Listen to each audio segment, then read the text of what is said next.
The Siege of Boston.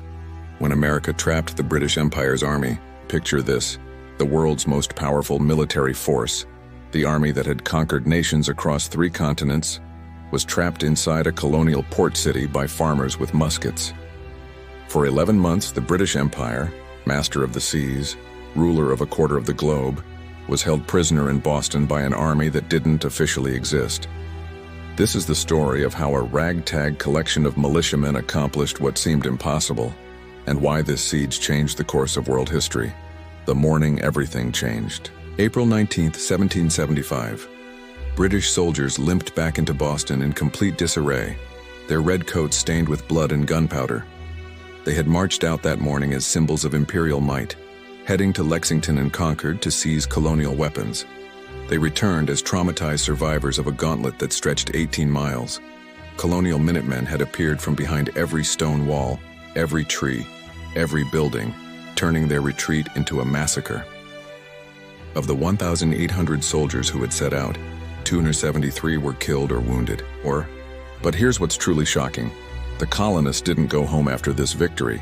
They stayed, and more kept coming. Within days, thousands of militiamen from across New England descended upon Boston, surrounding it on all sides. Massachusetts, Connecticut, New Hampshire, Rhode Island. Men left their farms and shops to join what was essentially a spontaneous siege. They had no formal training, no unified command structure, no supply chain. They brought their own weapons, their own food. Many didn't even have proper tents, yet they formed a ring around Boston that would hold for almost a year, trapping inside it Lieutenant General Thomas Gage, Commander-in-Chief of British forces in North America, along with nearly 6,000 professional soldiers. The British Empire had been caged by amateur revolutionaries, the impossible mathematics of the siege. Let's grasp the audacity of what happened here. Inside Boston sat the British Army, trained, disciplined, equipped with artillery, supplied by the most powerful navy on Earth. The Royal Navy controlled the harbor absolutely. Ships could bring in reinforcements, food, ammunition, anything needed. The soldiers inside were professionals who had fought in the 7 Years' War, who knew European-style warfare intimately. Outside Boston, farmers, blacksmiths, merchants, shopkeepers, men who knew how to shoot a musket because they hunted for dinner, not because they drilled in formation. They lacked uniforms. Many wore their everyday clothes. They lacked artillery, they lacked gunpowder, they lacked a proper command structure. By every military calculation of the era, they should have failed within weeks. Yet the siege held. Why? Because the Americans understood something the British didn't. They didn't need to assault Boston. They just needed to make staying there intolerable. They controlled the land approaches completely. They occupied the high ground on the surrounding hills. And most critically, they possessed something the British couldn't comprehend. They were fighting for their homes, which were often within sight of their siege positions. The battle that wasn't a battle. Here's where this story takes an unexpected turn. Despite being called the Siege of Boston, the only major battle fought during these 11 months has gone down in history with the wrong name entirely: the Battle of Bunker Hill. On June 17, 1775, the British looked out from Boston to see something that must have made their blood run cold. The Americans had built a fortification overnight on Breed's Hill, next to Bunker Hill, positioned perfectly to bombard the city. General William Howe, who had replaced Gage as commander, made a fateful decision: assault the position head-on with a frontal attack. After all, these were just colonials. They would break and run when faced with British steel. They didn't. Wave after wave of British soldiers marched up that hill in their tight formations, drums beating, flags flying, the very image of 18th century military might, and wave after wave was mowed down by colonial musket fire. The Americans, low on ammunition, had been given one of history's most famous orders: do not fire until you see the whites of their eyes. They followed it with devastating precision. The British eventually took the hill, but at what cost?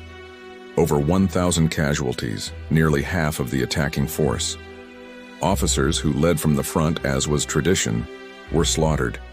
It was the highest casualty rate the British would suffer in any battle of the entire Revolutionary War. One officer wrote home, "A dear-bought victory. Another such would have ruined us." The psychological impact was profound. The British had won the battle, but lost something more important, their confidence. The Americans, meanwhile, discovered they could stand and fight against the world's premier army. The siege lines grew stronger. The secret weapon from Fort Ticonderoga. As winter approached, the siege became a war of attrition and waiting. But in the American camp, something extraordinary was happening.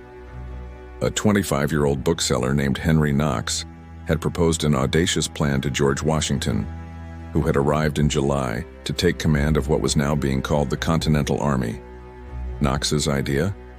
Travel to Fort Ticonderoga in upstate New York, recently captured by Ethan Allen and the Green Mountain Boys, and bring back its artillery. On paper, this sounds straightforward. In reality, it meant hauling 60 tons of cannons, mortars, and howitzers over 300 miles of wilderness, through forests and across mountains in the dead of winter. Knox did it. Using sleds, boats, and sheer determination, he transported 59 artillery pieces across snow and ice, over frozen rivers, and through terrain that should have been impassable. When several cannons broke through the ice of the frozen Hudson River, his men dove into the freezing water to retrieve them. It took from December to January, an epic journey that rivals any feat of logistics in military history. The dawn that ended everything. March 4th, 1776. Under cover of darkness and a fortuitous fog, Washington executed a masterstroke. His men hauled Knox's cannons up to Dorchester Heights, the high ground south of Boston that had somehow remained unoccupied by both sides. Throughout the night, working in complete silence, they built fortifications. When the British woke up that morning and the fog lifted, they saw an impossible sight. Massive fortifications bristling with artillery, positioned perfectly to rain destruction down on the city and the ships in the harbor. General Howe stared at those heights and knew instantly Boston was indefensible. His chief engineer told him what he already understood. Those fortifications would have taken thousands of men weeks to build, yet the Americans had done it in a single night. Whether through skill or luck or divine providence, the colonials had checkmate the British position. Howe planned a counterattack, but a storm made it impossible. By the time the weather cleared, even more American guns had appeared on the heights. The mathematics were brutal and simple. Stay and be bombarded into submission, or evacuate while you still can. The Empire's humiliating retreat. On March 17, 1776, the British evacuated Boston. They loaded their troops, their loyalist supporters, and everything they could carry onto ships and sailed away. The world's most powerful army was abandoning an entire city without a final battle, forced out by an army that hadn't even existed a year earlier. Think about what this meant. British soldiers who had fought from Canada to the Caribbean, who had helped conquer French North America, who represented an empire that had never lost to a colonial rebellion, were fleeing from farmers and merchants. They were leaving behind a strategically vital port, and with it, their credibility. The Americans marched into Boston as liberators. Washington, who had been a Virginia planter 2 years earlier, had outmaneuvered British generals. Soldiers who had started the siege sleeping under trees now occupied barracks built for professional troops. An army that should not have existed had won a siege it shouldn't have been able to maintain. Why this changed everything. The siege of Boston wasn't the longest siege in history. It wasn't the bloodiest. It didn't involve the most troops. But it accomplished something that echoed around the world.